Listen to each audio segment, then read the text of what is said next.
As the holiday season approaches, we wanted to take time to explore the rich flavors, history, and traditions that define Jewish life in Charleston, from food to faith to festive celebration. Let's welcome Elliott Friedman, Brotherhood co-president for Kahal Kadosh Beth Elohim, or KKBE for short. Good to have you with us. Great to be here. Thanks for having me. So typically, in this country, we look at this time of year and we celebrate the holidays of Thanksgiving, Christmas, and Hanukkah, of course. But when we're talking the true, the precious holidays in the Jewish tradition, those happen earlier in the year. That's right. Yeah, we call those the high holy days. It starts with the Jewish New Year, which is Rosh Hashanah, and then shortly after we have Yom Kippur, which is the holiest day in Judaism. It's the Day of Atonement.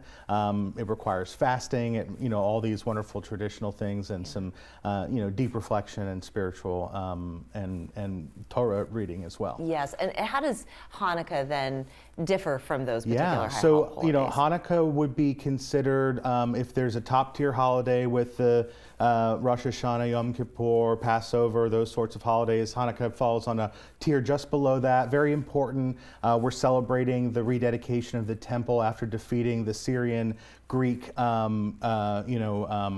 occupants of the land of Israel. Mm-hmm. And so the story goes where there was only enough sanctified oil for one night by volume, but it did last 8 nights. So we celebrate in many different ways by lighting candles, of course. Everybody's familiar with the menorah, yes, affiliated with Hanukkah, which is actually a different menorah than the ones that you would see casually amongst regular Jewish things. So that is a candelabra with the 8 candles, one for each day, and then a center candle for lighting those 8. But typically you would see a 6 or 7 candle menorah in regular Jewish life. Oh, very interesting. Yeah. Oh, okay. But something that is very important, whatever holiday you're celebrating, is the food. Absolutely. So the food has a very special place in the Jewish tradition.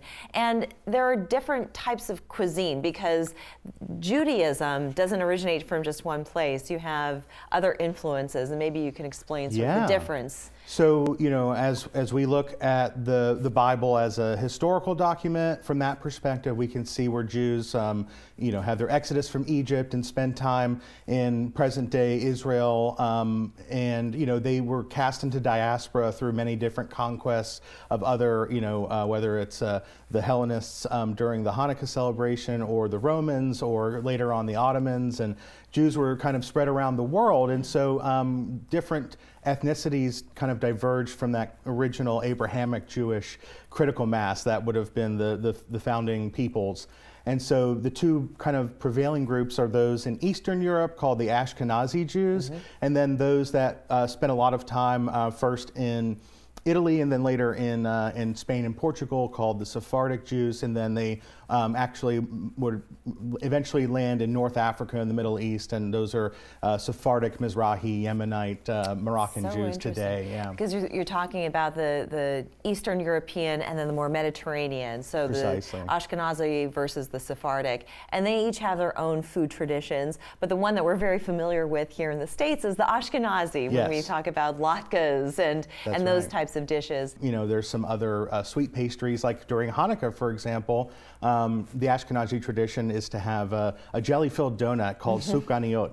But in the tradition of the Yemenis, Mizrahi, or Middle Eastern Jews, you have a different pastry that is deep fried and covered in honey. And so these are, very similar. Everything in Hanukkah is cooked in oil, to remember that oil that we were having. So the latke, exactly. The latke is cooked in oil. The donuts are fried in oil. Yes. The oil is integral to our ritual. So Jewish food is both, it's symbolic first, it's not necessarily meant to be beautiful. That's more of a modern Instagram issue, where, the latke that was typically, fried, and it's all part of the emphasis on the work being done to create this type of food too. I mean, frying latkes is actually a labor-intensive process. It's kind of a pain, and they don't all come out perfectly concentric with perfect edges and all that. And for people who are not familiar with latkes, it's a potato pancake. It is. They're fantastic.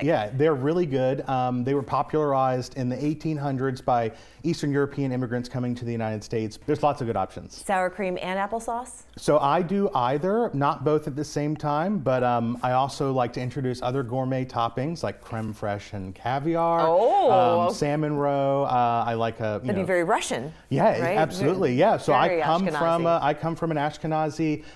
It was called Russia, but it's the city of Kiev. My family comes from present-day Ukraine, which was part of the Russian Empire for all that. Yeah. So fascinating. I love it. I love the culture. I love how you celebrate. All right, you do have an event, Vodkas and Latkes. That's a great title for an event. Saturday, December 20th at 7 p.m. and this is at KKVE. And you also give tours and That's right. allow people to come in and learn more about the Jewish faith. That's wonderful. Thank you so much My for joining pleasure. us, Elliott. Thank you so much. We'll put that information up on the screen. We'll be back after this.